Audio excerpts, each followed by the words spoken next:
Please join me in the responsive Psalm 133. Behold how good and pleasant it is when we live together in unity. It is like the precious oil on the head, running down upon the beard of Aaron, running down the collar of his robe. It is like the dew of Hermon, which falls on the mountains of Zion.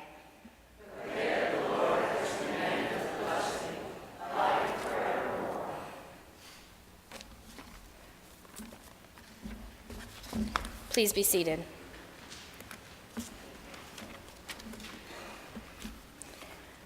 A reading from Colossians 3, verses 7 through 12. These are the ways you also once followed when you were living that life. But now you must get rid of all such things: anger, wrath, malice, slander, and abusive language from your mouth. Do not lie to one another, seeing that you have stripped off the old self with its practices and have clothed yourselves with the new self, which is being renewed in knowledge according to the image of its creator.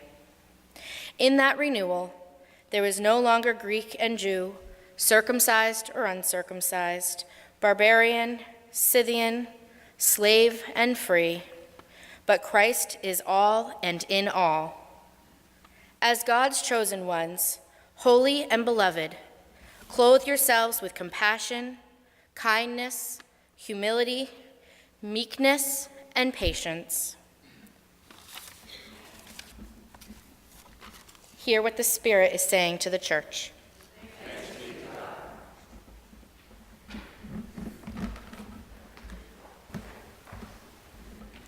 Well, thank you both for the wonderful gifts of music that you brought to us this morning in our worship. This morning I want to preach the final in a series of sermons about our experience in the Holy Land. The first week I spoke about Jesus' ministry in the Galilean region. Last week we spoke of the time that Jesus spent in the city of Jerusalem. And today I'd like to wade into some of my observations on the current political state that's going on in the area. Now, I know it's a political topic, and sometimes it comes with rather intense feelings on both sides, so I hope I'll try to tread carefully and respectfully, because there are many good people who bring so many different perspectives to these important issues. But I would like to share some of my observations with you. The sweetest thing I think I've ever tasted was an orange grown in Israel or in Palestine. Lynn, would you put the slide up? Now, the reason that orange was so sweet, if you look on the map, you'll see two of the inland bodies of water. The smaller one to the top is the Sea of Galilee, and just to the north of the Sea of Galilee is Mount Hermon.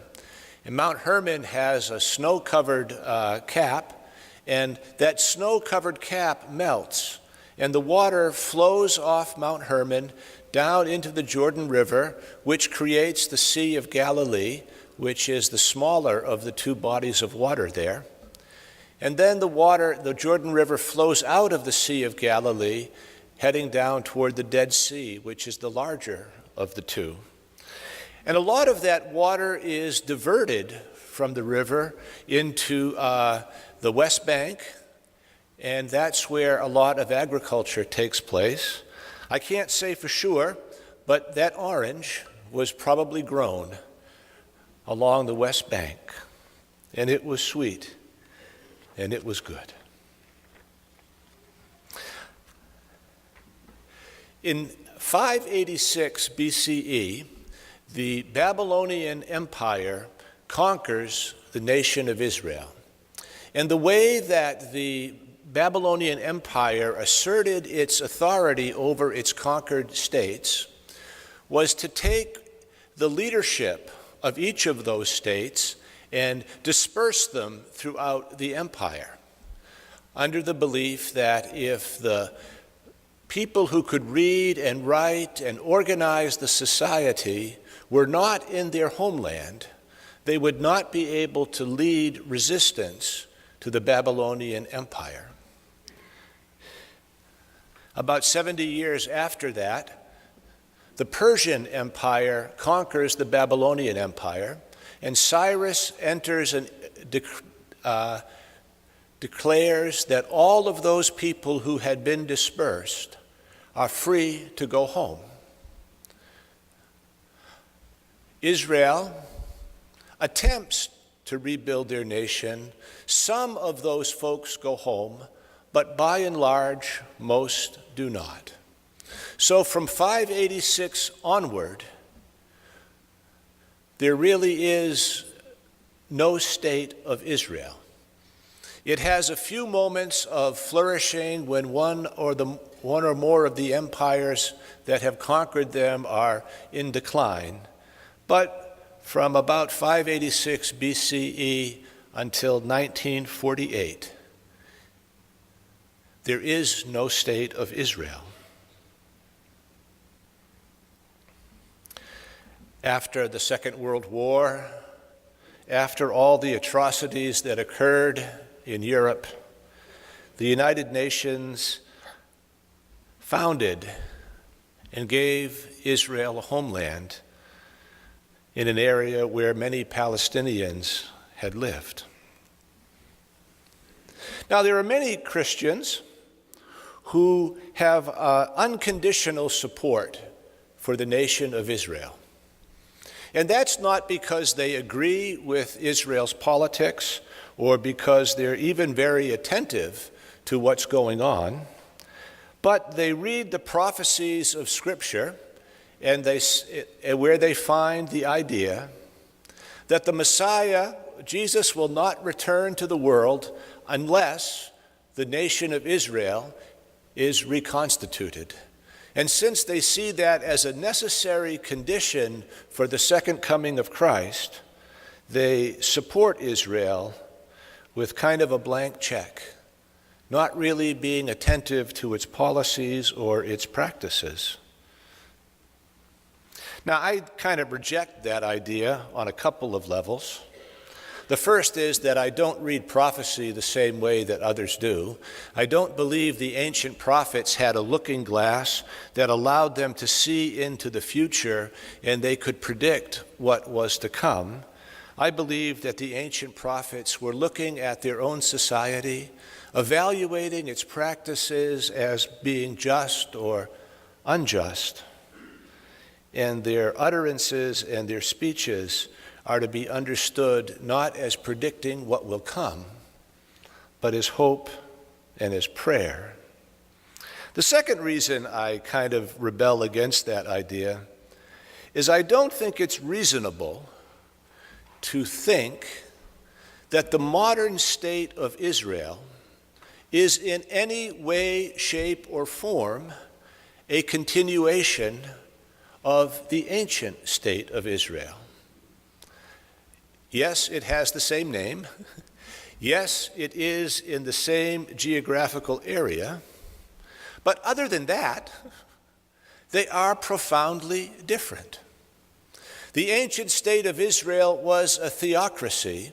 That is, they believed that God raised up from the people a king who ruled as an absolute monarch, unless, of course, the king was being rebelled against by a rebellious populace. But their understanding of political theory was that of an unlimited monarch who could rule. The modern state of Israel is a modern democracy. It's governed by a legislative body called the Knesset. The modern state of Israel has a prime minister who at some points in Israel's history was popularly elected. At other times, the prime minister was elected by the Knesset or by the governing body. The modern state of Israel has a Supreme Court, and they are governed much like any other modern democracy. So it's very difficult for me to take those two facts and say that what we have in that area today is in any way, shape, or form a continuation of the biblical state. So to do so is kind of a poor reading of Scripture, and I think a very poor reading of politics.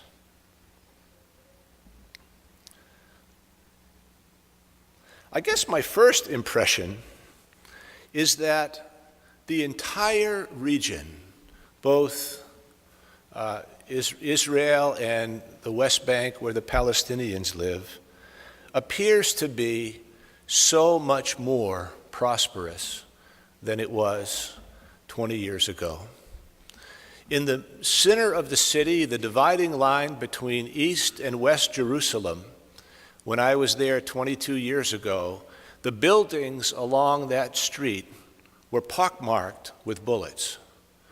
They were fired in 1967 during that war. And every time you drove through the city of Jerusalem, you were reminded, all those buildings have been torn down. And where they once stood, there's now a whole string of modern hotels. We actually stayed in one of those. And there in that hotel, Palestinians and Israelis worked together day in and day out, building for themselves a much better life than they had had. There was a high degree of cooperation, and it was very, very good to see.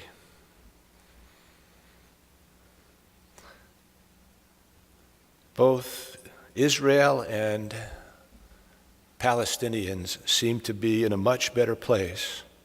That's not to say that there aren't still problems.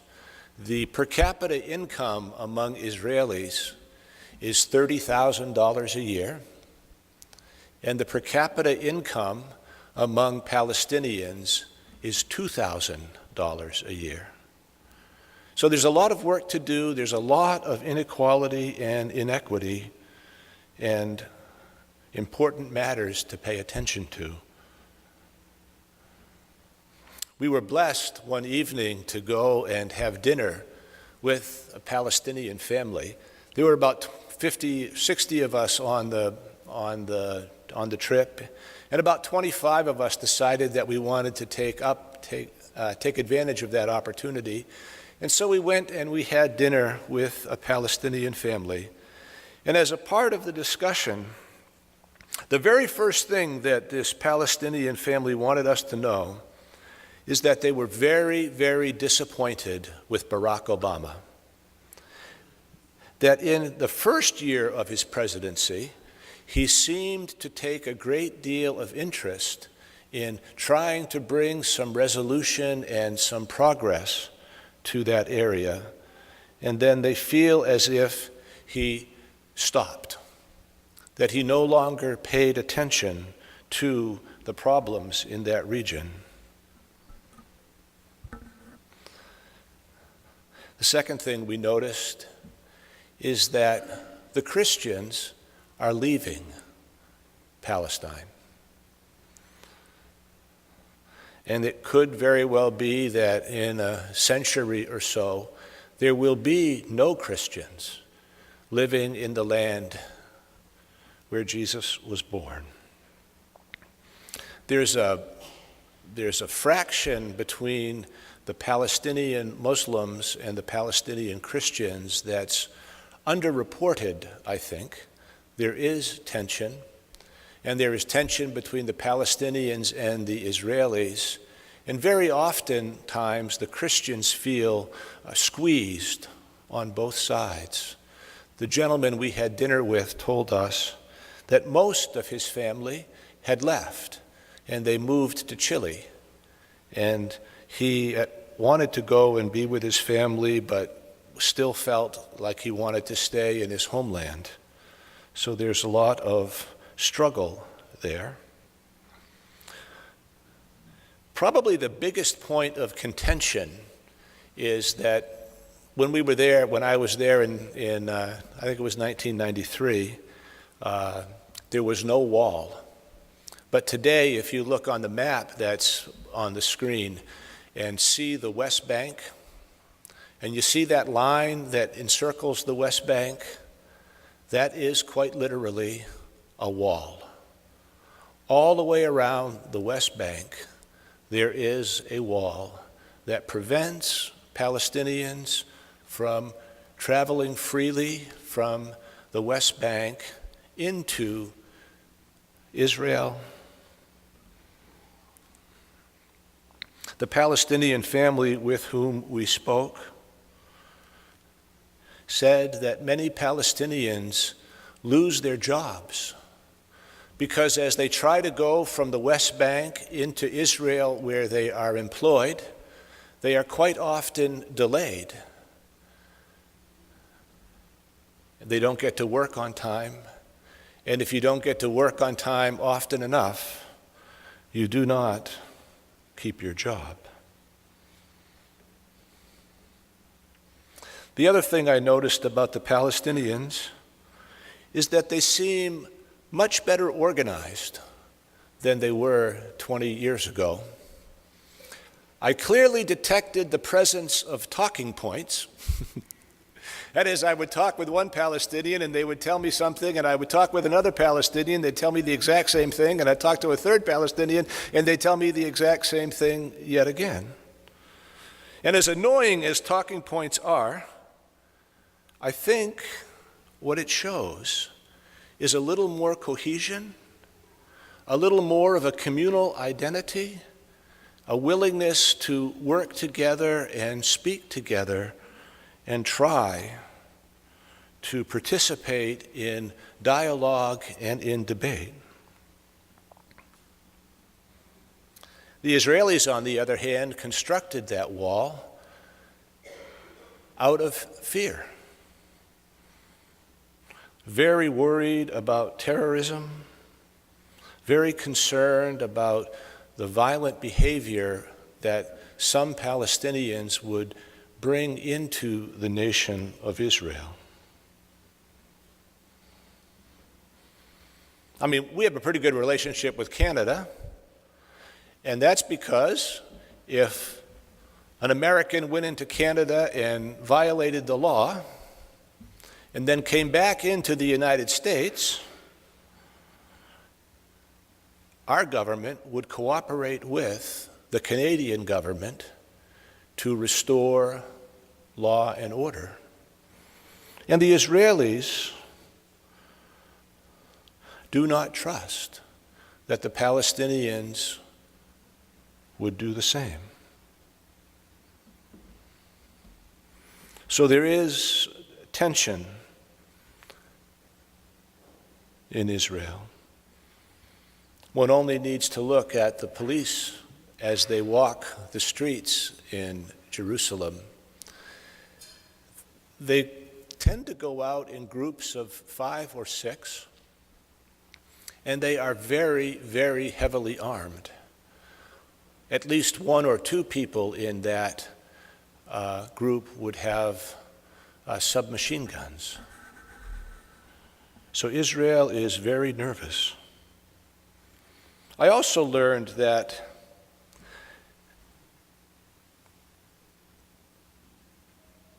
the body politic in the nation of Israel is profoundly divided. It's governed by a Knesset, which is a single legislative body, and we have 2 parties here in America. In Israel, there are 17.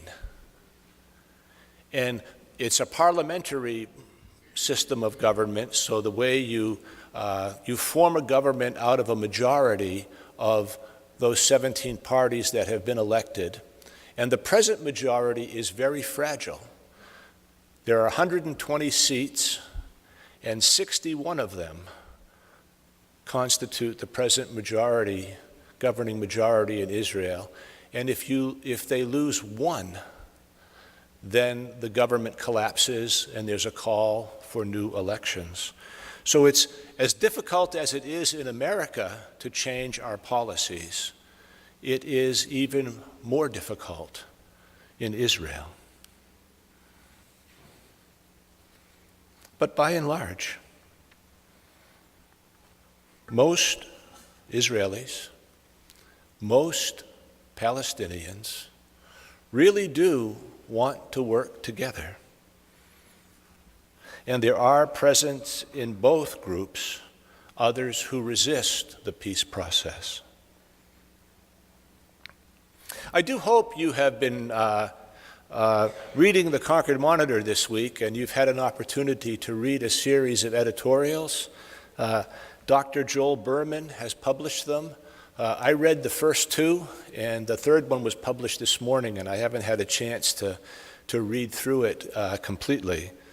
But he says a lot of good things, helpful things that can enrich our understanding. I do have a couple of really positive things I'd like to lift up. One is a little bit about the life of Dr. Azid Darashi, and I hope I pronounced his name with justice. He's recently been appointed as the director of medicine, of emergency medicine, at Hadassah University Medical Center in Jerusalem, one of the best hospitals in the Middle East. He is an Arab. And he writes, "The integration of Arabs into the medical field has been impressive in this country," he means Israel. "In the health system, Arabs and Jews get along exceedingly well on an individual level." He says of the medical community that it is an oasis. Since the establishment of the State of Israel, this has been so in hospitals and health funds and in educational institutions. The rate of Arab pharmacists is about 40%. He's a political moderate, and he writes this of his Jewish neighbors: "You have suffered for a millennium, including the destruction of the First Temple and the Second Temple, the Inquisition, the Holocaust, and in many other areas. The Jewish people have suffered as if they were born to suffer. Ironically, they suffered least in Spain when the Muslims were in power.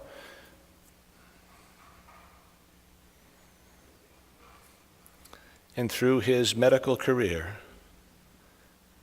he invites Israelis and Palestinians to be at peace and to work together."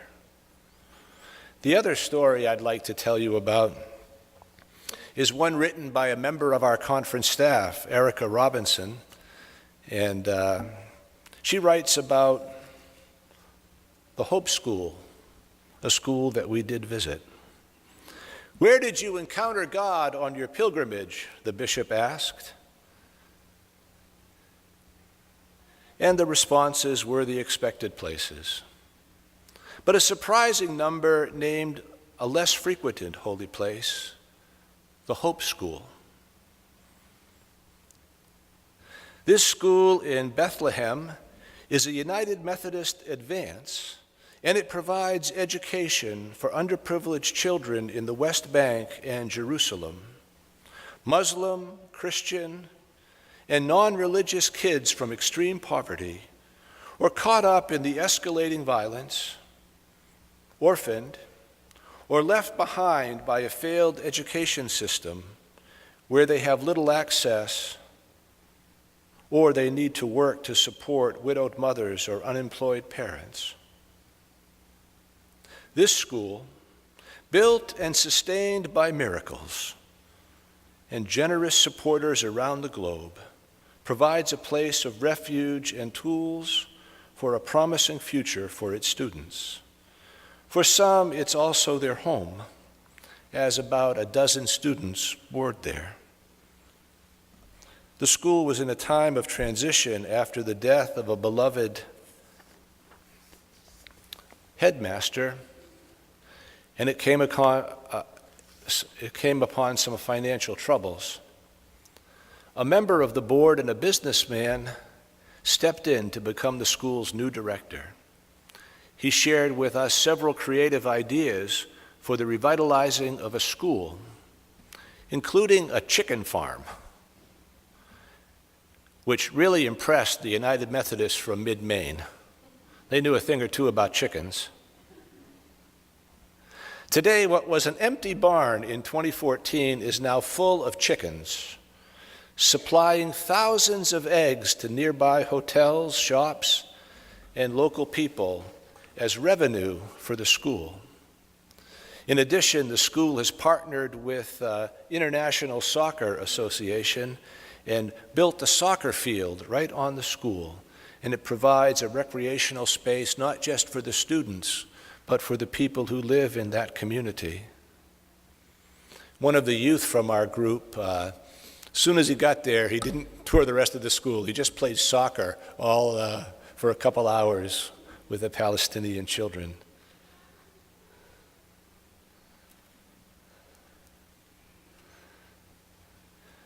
They're building a basketball stadium.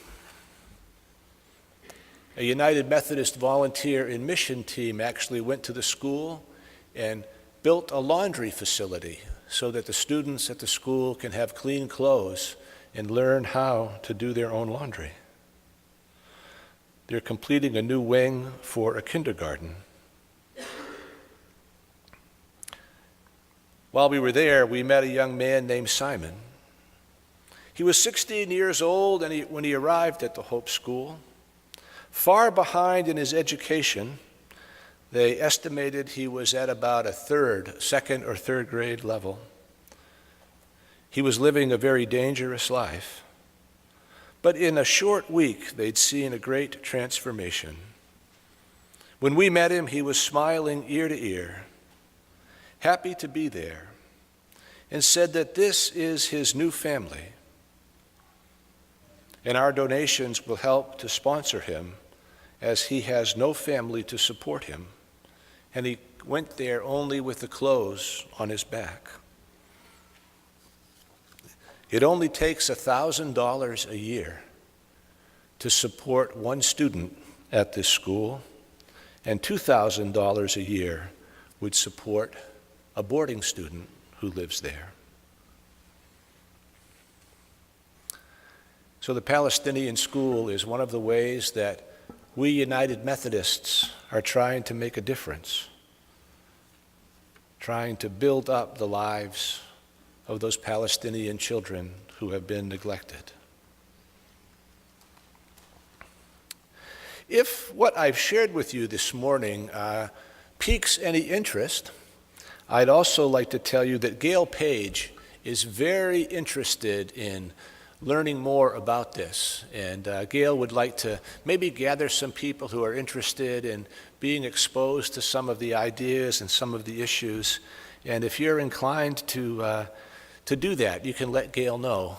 And I'd like to do some of that with you as well, Gail.